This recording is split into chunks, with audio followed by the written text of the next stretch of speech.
So today we're heading back into lake way out in the middle of the wilderness, and I'm going to actually have two narratives, and I'm not sure which one I'm going to use, because one is I don't want this place to be a place where everybody goes. I don't want it to be like a high peak, right? I don't ever want this place to be like the High Peaks trails where you're excusing yourself as you walk around people on the sidewalk to the top of the mountain. This is a place that there's no high peaks. It's just flat boreal forest, but it's beautiful.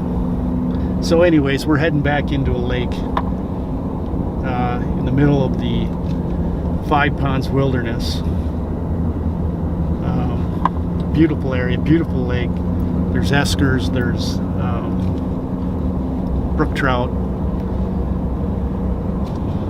So that's where we're heading today. We got about a 10-mile drive up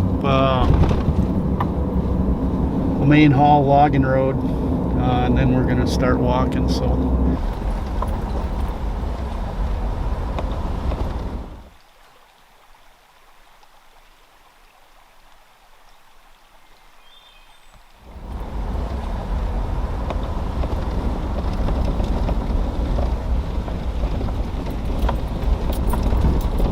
So we've driven in, I don't know, 10 miles on this road, and we're at the trailhead.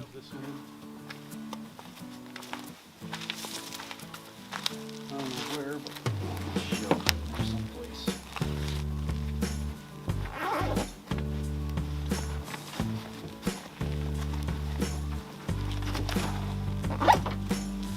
Yeah.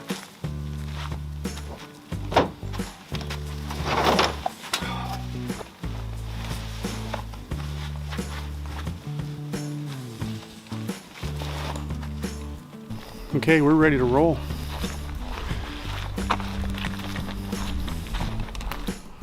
So this is the first part of the trail. Come right down the river. We gotta cross the river down here. There's some mosquitoes. There's a little falls right down there. So we just gotta cross the river here. Let's do it. Slippery rocks. Water's not too cold.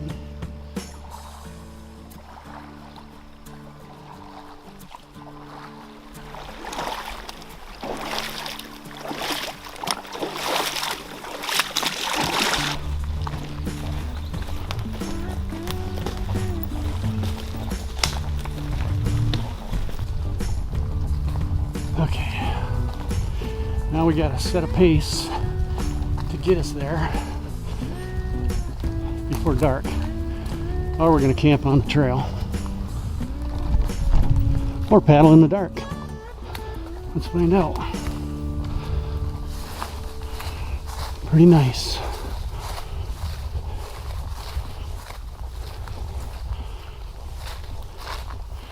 Doesn't seem to be a lot of traffic on this trail, which is a good thing. Because like I said at the beginning, this is one of those places that you don't want to be spoiled by hordes of people.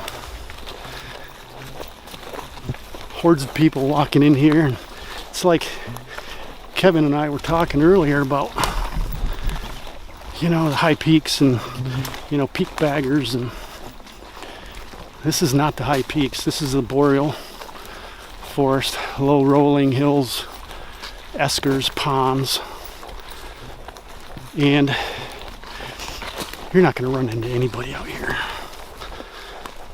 But this place is special in that it gets very little traffic. So I've had this, over the years, I've had this reoccurring dream that I'm on the lake and I wake up and I look across the lake and there's buildings. And I think that's a metaphorical dream that says don't tell anybody about this place, because there'll be lots of people there if you do. So maybe I won't tell you where we're going. Maybe you'll just go along for the journey and see it for yourself. And maybe there'll be enough clues where you can figure out where I'm going. As long as Kevin doesn't spill beans. All right, let's go.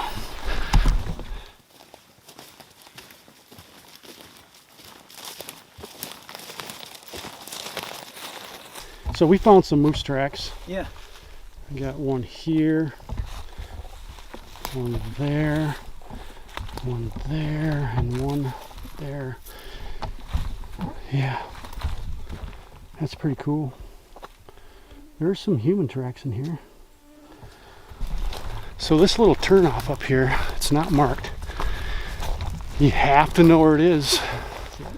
That's the tree that Jake shot his bear and put a slug right in the base of that. The bear came running across here and ended up killing it right down there. Let's take the aluminum.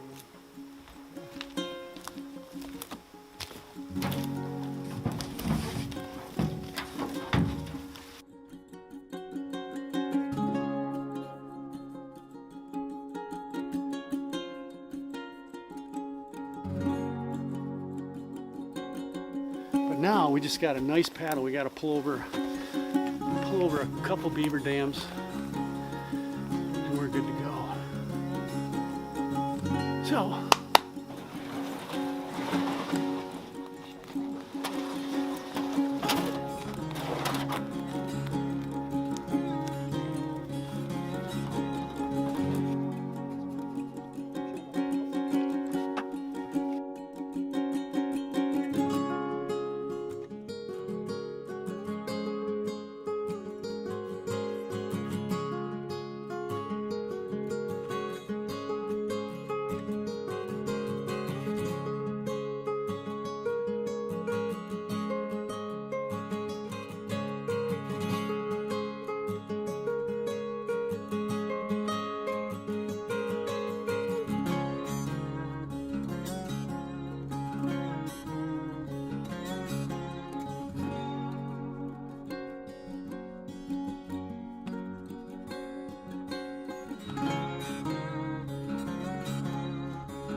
What the fuck was that, Andy? It's a beaver. Look at that, Andy.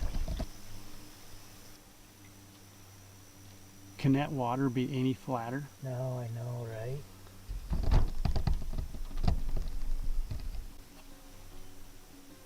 It's like the reflection almost screws you up when you Yeah, look. I know.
was dark by the time we got here. I couldn't really film too much, so it's Java time anyways.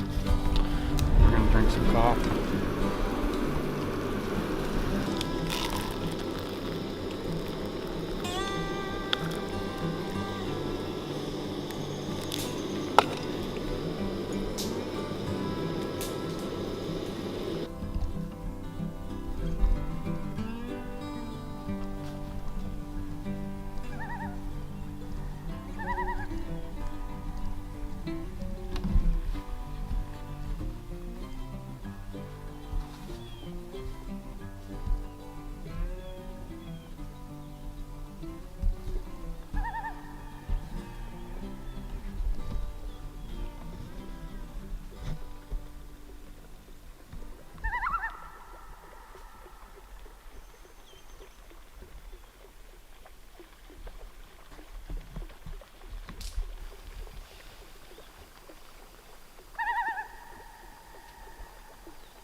Is there any better sound? Not a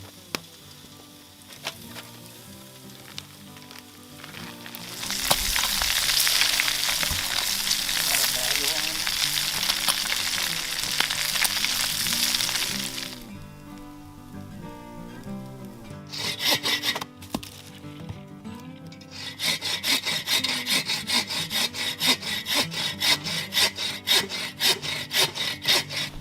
So I've been told stories that years ago, this, and you can see the lean-to behind me down there. Told stories by my dad. They used to fly planes in here and have hunting parties, drop them off. So back in here, there's stuff that was left here. It's over here. Stuff that was left here from those days. The old cook stove looked like a 55-gallon drum that they converted into a cook stove with a cooktop. Pretty cool. We're gonna have to head up on this esker and take a little stroll.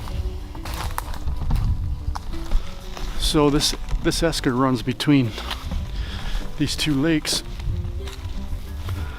Pretty cool. So we're just gonna follow this along. There's some massive old growth white pines up here. This is just a game trail across this top of this esker.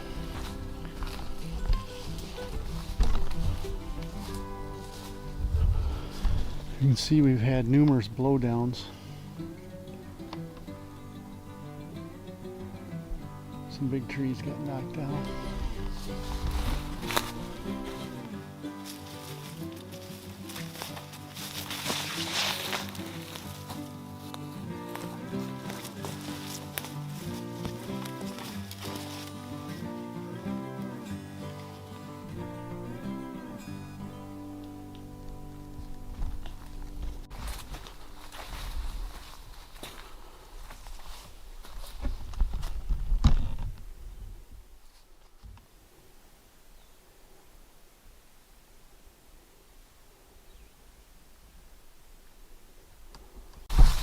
So the esker narrows way down here, and you're like, you got a lake on one side and a lake on the other.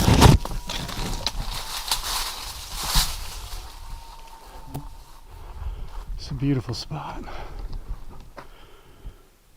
So this is one lake,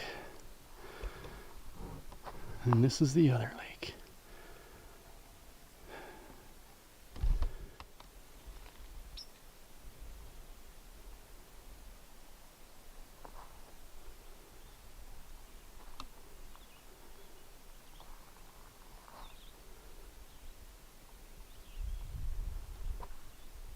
You can see that this trail is well used between the lakes.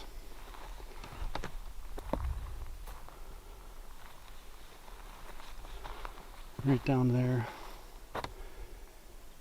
I'm sure there's any number of wild creatures that use this, namely beaver.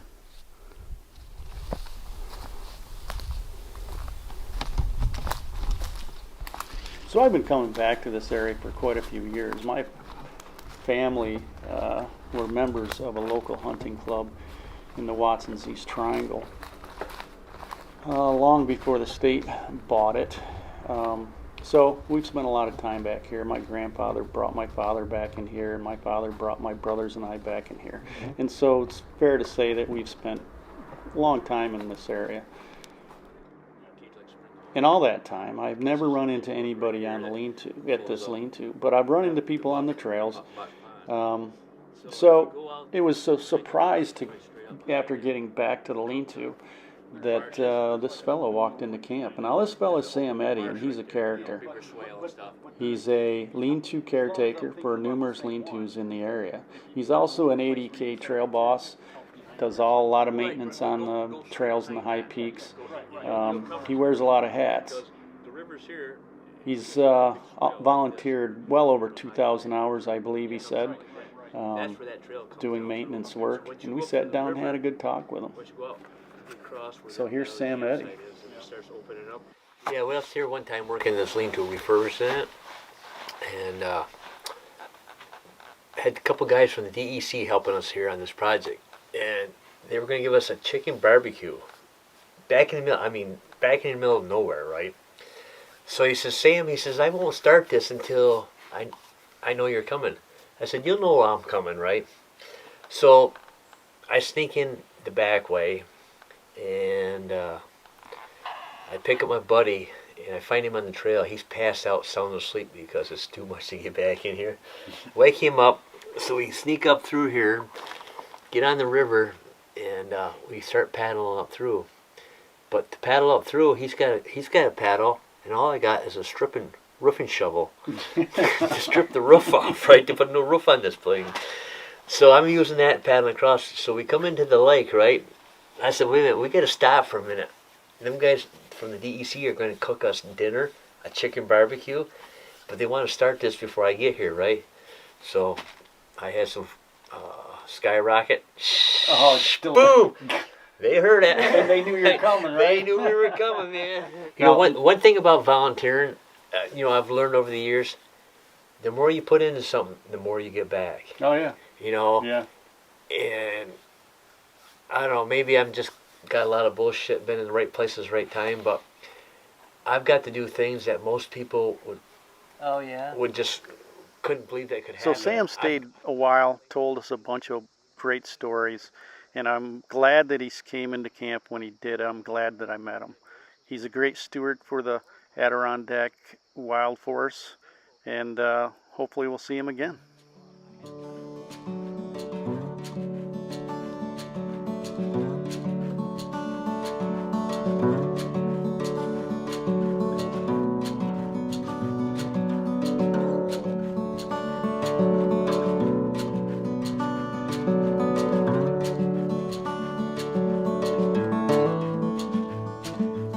Well, good morning. Sunday morning. Today we're walking out. It's been a good couple days, so today we're getting up early, packing up, getting out of here. We got a 2-hour walk out, paddle walk, and then a 3.5-hour drive home. So we're gonna get an early start, have some coffee, get packed up, zip out of here. Let's go out and take a look at the water. Looks nice.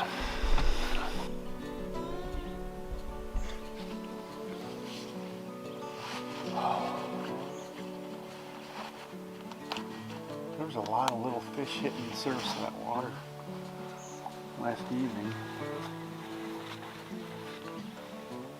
And I know I came out here.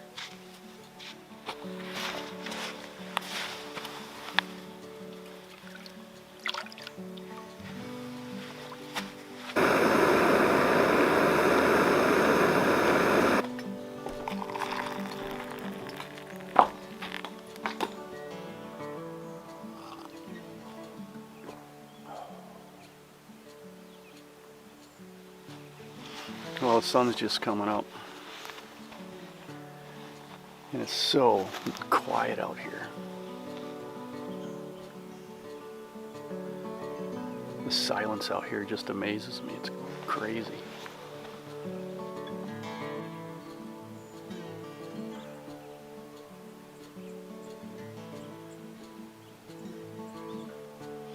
And we're packing up, we're headed out. We got loons in the background. I got my coffee.